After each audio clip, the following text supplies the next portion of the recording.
Hello everyone and welcome to this webinar. I'm Francis Seeley from GlobalNet 21 and Infill Voices yet again. And this is one of our many webinars, and today we're going to deal with education.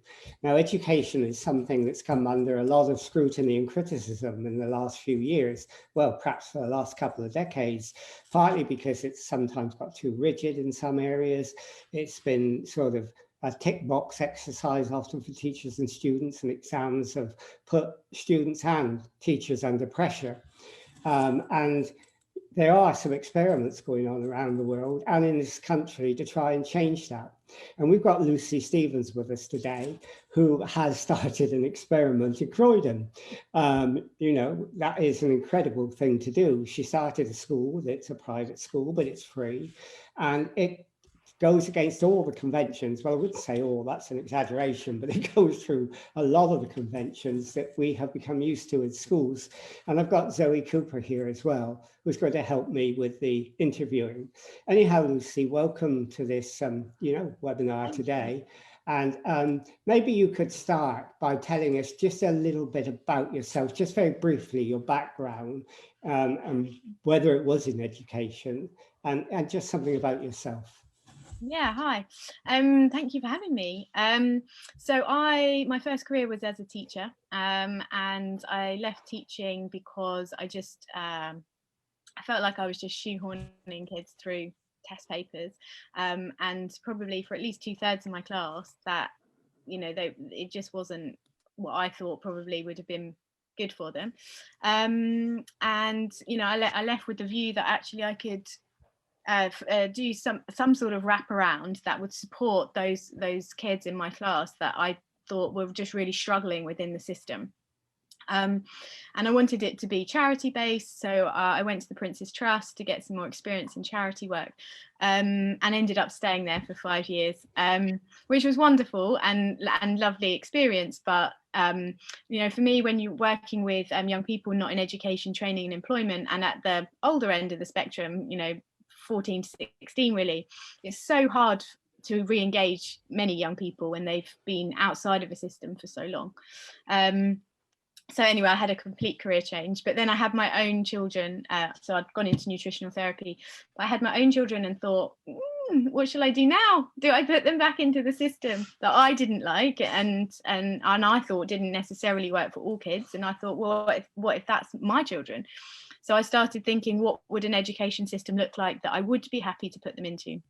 So I spent a few years researching different alternative models, and democratic education speaks to me because democratic settings look really different. However, the two main principles are generally that young people have much more of a voice in the decision-making structures of the school and more of a choice in their education. And it's focused on that young people's sense of agency. And so that's where I got to. And then I thought, okay, so how do I make this happen? Okay, well, let's go through that and then pass over to Zoe so we can introduce you to Zoe. So Zoe, over to you. Hi, Lucy. You kind of touched on a couple of things that you weren't so keen on in the sort of general education system. Can you just expand a little bit on some of those? What was it that you didn't really like so much, that or didn't like at all, that and persuaded you to set something else up, something different? Well, at the time when I was teaching, to be honest, the main driver for me then was what I felt was shoehorning kids through tests. So it was teaching to the test, it was drilling. Because of the accountability framework of the school, you know, nobody really liked it, nobody really bought into that, but actually you almost had to keep up with, you know, team leaders and things like that, and for an accountability process. So that didn't sit right, and obviously that then squeezes out other things that honestly a lot of the kids were more interested in, so then you struggle to get that real kind of breadth of curriculum.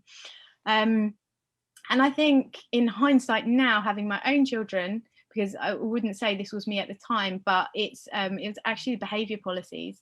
I don't know if I just didn't notice it as much. I definitely noticed some of it that just didn't sit right with me. You know, really punitive behaviour policies that focus on, you know, humiliation, embarrassment, punishment, And then, you know, parenting, I think you kind of really reevaluate how you want to be with children and how you want to see, you know, them as a person. And so I think that's probably the other main thing. And actually that's probably the real big difference, I would say, with our school, is our behaviour.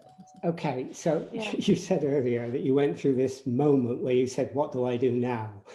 We've all been through that time, I think. Certainly I have. You could have gone into politics and challenged the system. You could have become a critic, but what you decided to do was set up an alternative. Why did you go down that path? Because I'm crazy. No, why did I go down that path? I went down that path because I thought for me, the only way to change a system is to show it.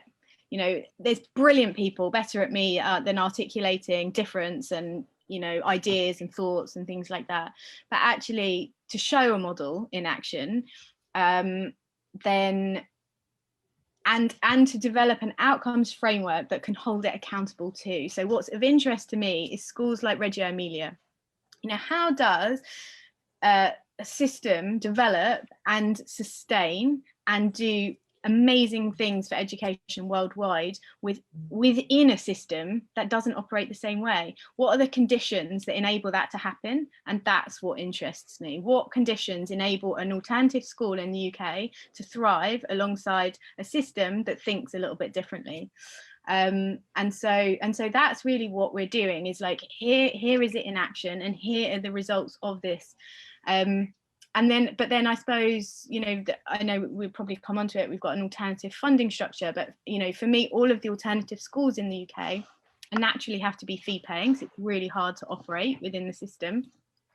And that I wanted to think, okay, so can we make an alternative? Is there a possibility of cracking a funding system that basically currently says parents pay or the state pays, and if the state pays, you do it our way? I was like, what could be in the middle of that could enable innovation? Quite a challenge. Yeah.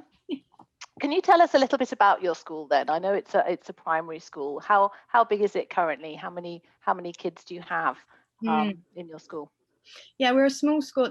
We will still always be a small school because we want to retain that relational aspect. So at capacity will only be 120 young people. Currently we're 46 across the primary age range, so 4 to 11, because we wanted a small enough number that we could develop our kind of democratic processes and our structures while still having a cross section of ages and not having to take in year group by year group.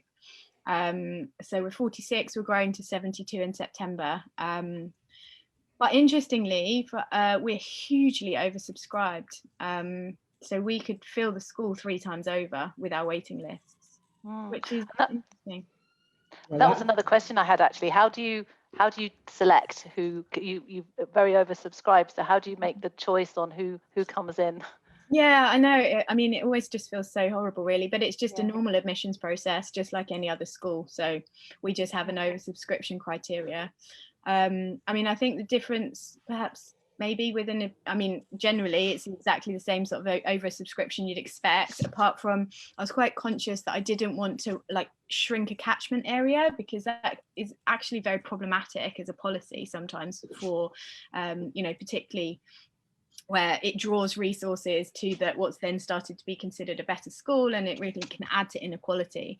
So our final oversubscription criteria is a 50-50 split between random allocation and closest proximity to the school.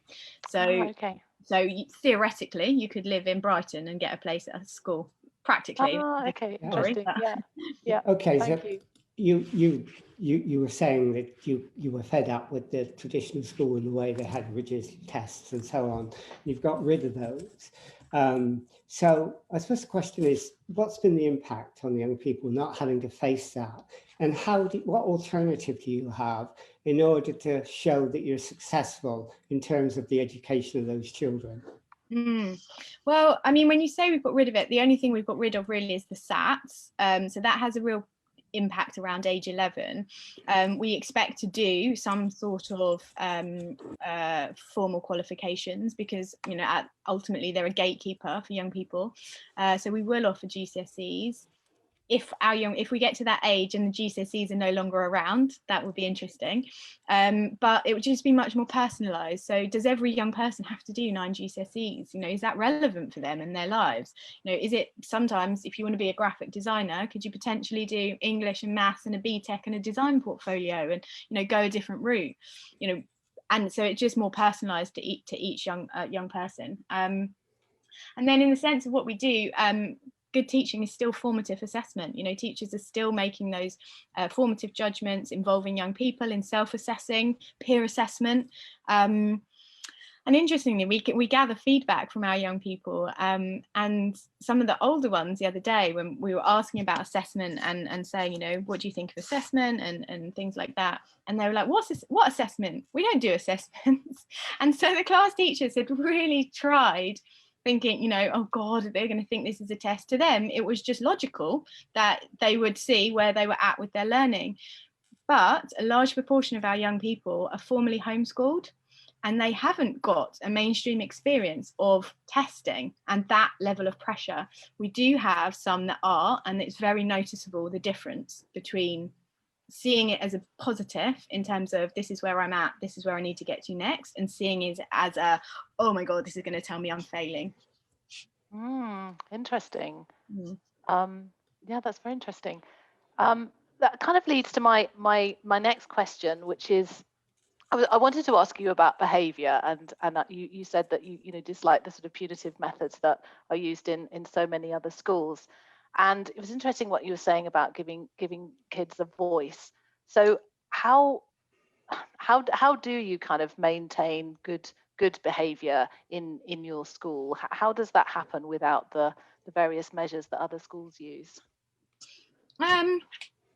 Well, for the most part, it's having conversations with young people, is setting very clear and clear boundaries, having kind of class agreements, whole school agreements, and when harm occurs or when conflict happens, resolving it through restorative processes to transform kind of those relationships. But when really challenging behaviour occurs, it's about working with the young person to find out what those needs are, what's the need that's underneath that, and whether it is a friendship issue, whether it's low self-esteem, something happening at home, and really kind of working with them to support and put level of support in around that child. Obviously, that takes a level of pastoral support, and it can be more time consuming, but maintaining the connection, it's being able to say to a child, come on, let's just go and play football for a bit, and kind of connect, and then you get to the actual problem. Yeah, I love that. I mean, you also talk about, don't you, restorative justice. You just did. You tried to adopt that principle. You talk to people. Is that a part of the atmosphere of what you call having a democratic school, or a school based upon democratic principles? Does that go in hand with that? Yeah, it often does, because it's about enabling young people to have a voice, being able to articulate their needs, being able to articulate when something isn't okay with them, and supporting the development of holding a personal boundary, and also being able to build the skills of resolving harm when we're all going to harm people in our life and have conflict. So yeah, that really is usual for a democratic setting. So you said that you had, obviously some kids are starting school with you, so from 4, some are coming from a home ed background and some are coming from other schools. So you've got quite a melting pot, haven't you? And then I guess you've also got teachers coming from different school backgrounds as well. So how does that work? How does it all work? Yeah. That is a challenge. And we're really early in building our school culture. We've only been open since September. We were online for nearly a term as well. So, it takes time. Relationships are hard and messy and complicated. But we have a decision-making structure called sociocracy, which is about enabling everybody's voice and about consent-based decision-making. So, you know, it's about having spaces to have difficult conversations and to, you know, also just be able to articulate what it is that we want to do in terms of, you know, teaching and learning, and everyone having a say in that and consenting to that process. So that helps, I think. Yeah, it takes time. It takes time because everybody does see, particularly I think when it's something alternative and everyone sees their own take on what it might be or what to expect, and we've had to adapt as well. You know, taking an idea into reality is never going to be easy. But yeah, we have a lot of conversations. When you have a school like that, I mean, the teachers are pretty vital. They've got to be a part of the ethos of the school. So how do you find those teachers? I mean, you could get a teacher who's a disciplinarian if you're not careful. Mm-hmm. How do you have a selective process that gets the right teachers? I mean, I guess we recruited for values. So what we were really looking for is someone that really believed in young people's agency and learning. But having agency and learning doesn't preclude good teaching. So you still need good teachers, particularly if you're looking at it through a social justice lens. So, you know, normal interview for that. It was interesting recruiting a whole staff team, part in lockdown and part live, but before a school had opened, because then you're trying to recruit sort of 16 of us actually, and try and decide if they're going to gel without being in situ. So that's hard. And I think, you know, what young people's agency looks like in a daily practice and in a daily lesson, again, means something slightly different. So that's about us all coming together and really working to kind of understand what that looks like kind of in practice.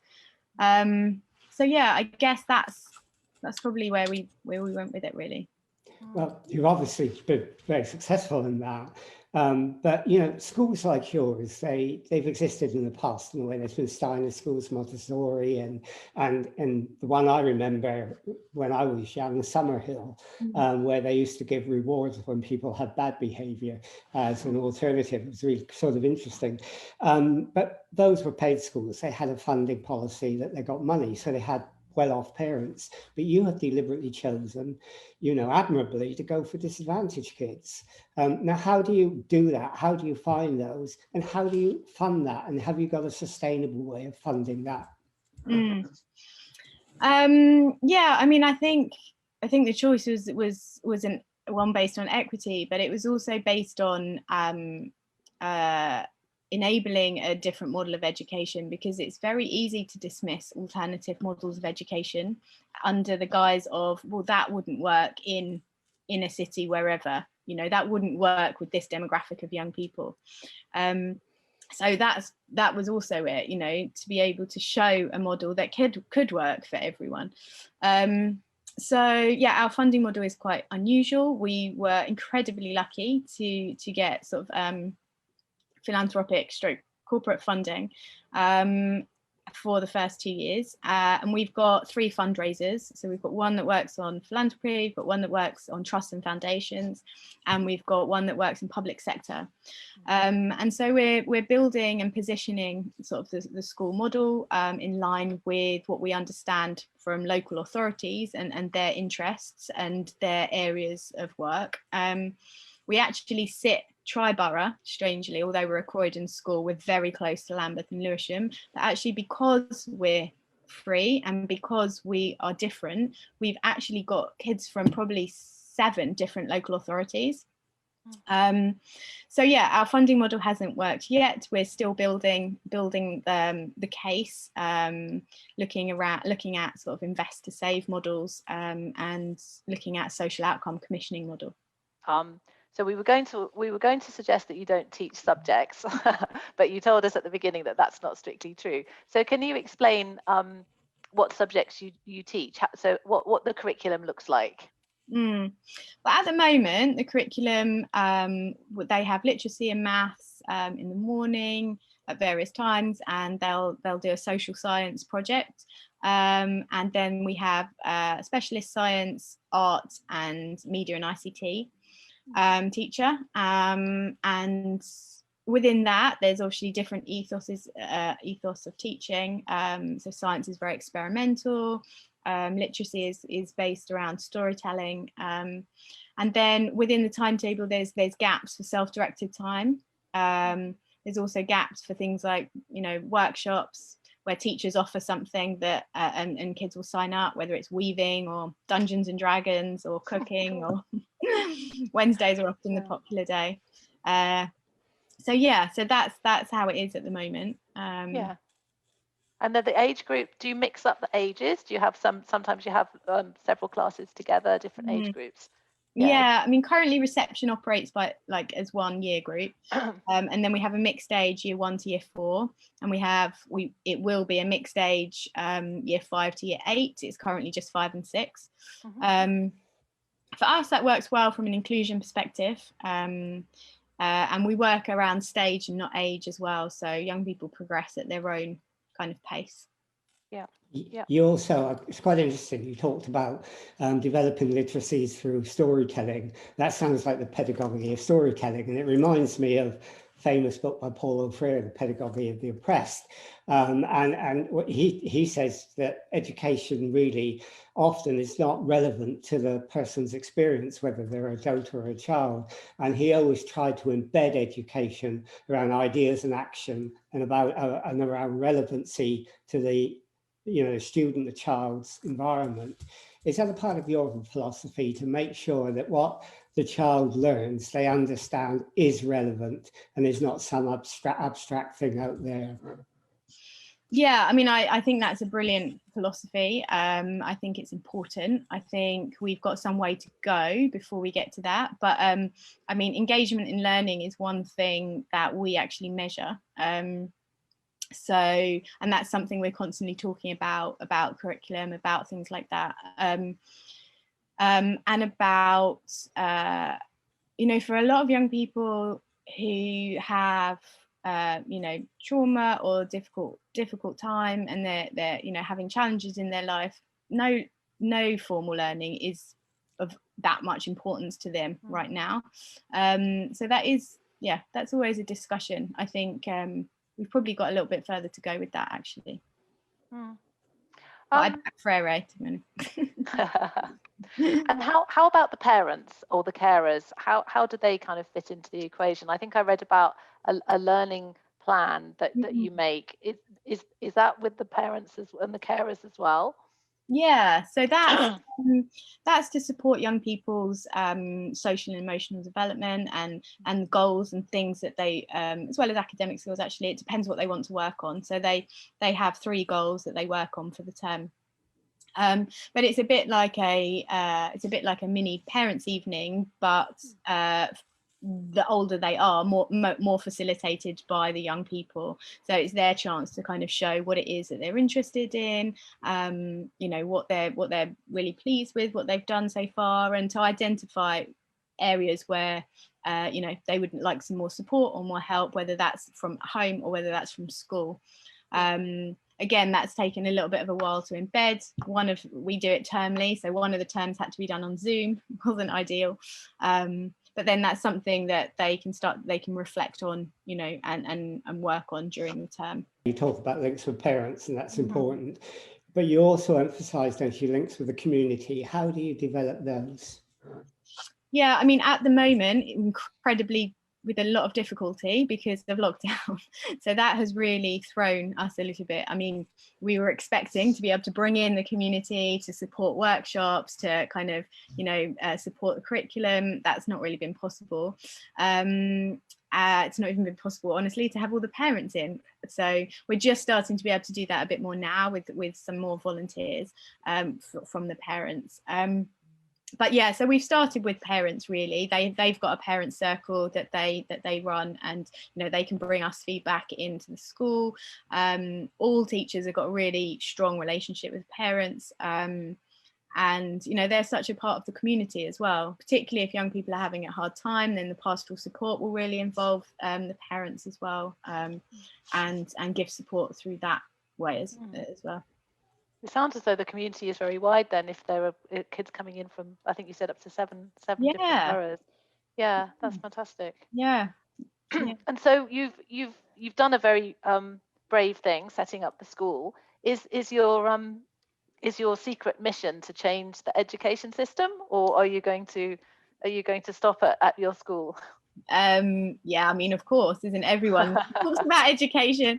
I think, yeah, absolutely, contribute to the debate. You know, I don't think necessarily that we're doing anything wildly different. I know probably we are from some schools, but actually, you know, we stand on the shoulders of giants. There's so many amazing people discussing lots of different facets of education. But yeah, I mean, if we can show that that there's a different way of holding schools accountable, honestly, and that there is a way of empowering young people and their voice within a school system while still supporting their development, social, emotional, cognitive, physical, all of the things that we all want. You know, that's not different from anybody. I hope not anyway. But yeah, and it's, for me, it's just about widening the debate, like widening the narrative that says that there's this way of doing school and that's the only way at the moment. Yeah, how wonderful if they could then move on to a secondary school that had shared the same values and ethos. And I mean, we're a 4 to 16 school. We're just growing. Okay, so you're going to keep going. Oh, that's good. I didn't realize. That's great. Transition, I think, is one of the worst policies we have in the UK education system. I think that change at 11 is really challenging for a lot of young people. And such a big change, isn't it? It's really quite traumatic for a lot. I agree. Yeah. So in your wildest dreams, when you're home at night, do you have some sort of ambition that you could see these schools being franchised out everywhere and that you could start a revolution from your place in Croydon? That would be lovely. I don't know what scale looks like for us at the moment. Like I say, I mean, I think there's, if that was one way of doing it, absolutely. I think there's tons of people who are super passionate about young people's voice and equally able to set up similar school. I think probably my biggest hope is that we can enable a funding system that allows innovation through that gap, through that middle, and that will allow more people to action a school model that can create the conditions that young people thrive in, whilst sitting alongside, you know, potentially just a traditional school, or maybe that everyone changes. Yeah. But what you're doing, That's the dream. is you're sort of affecting change by example, and it's really important sometimes to have examples in society in a whole variety of ways that show a different way of doing things. And for you, I guess that is a very exciting adventure that you're on. It is. It's a roller coaster. It's a real roller coaster. It's really exciting, but it's anxiety provoking as well. You know, we've got 46 young people that are almost counting on us. But you know, they all know the situation. They all accepted the place, knowing that was our situation. But yeah, it's very exciting. It's and nerve-wracking because you just want so passionately for it to work. Okay, well, we're getting close to the end of the interview now, and I must say you do a great job at hiding your anxiety. And, you know, it's much easier to talk about than do. But you know, obviously you have set this example. People have got to know about you, but a lot of people don't know about you and will want to know about you. So how could they find out about your school, its principles, get in contact with you and find out more? So our website is thenewschool.org.uk, so you can look us up, and my email is on there. It's just lucy@thenewschool.org.uk. I love to hear from people. My inbox was a little bit overflowing since we were in the Guardian, so I will get back to you at some point. But yeah, it'd be lovely to hear from everybody. Okay, well, thank you very much for doing this interview, because you know, when someone does something different, that is a storytelling exercise in itself. And to tell your story today has been really, really valuable, because I know lots of people are worried about the present education system. They're worried about their children, their future, and in a world that is uncertain. And to have a school that is democratic and tries to, adapt children to the world they're living in, the democracy they're living in, the challenges and all the difficulties that they have to face is really great. And I think lots of people, will probably want to contact you and find out more about what you're doing. And I hope you are successful, and wish you all the success. And I hope you do manage to get other people involved in other areas involved, and the message that you've got can spread. So thank you, Lucy, for joining us now. And thank you very much. Yeah, and thanks, Zoe, for helping us. Anyhow, you're welcome. It was a pleasure to meet you. It's been a great interview. So we'll end this interview now.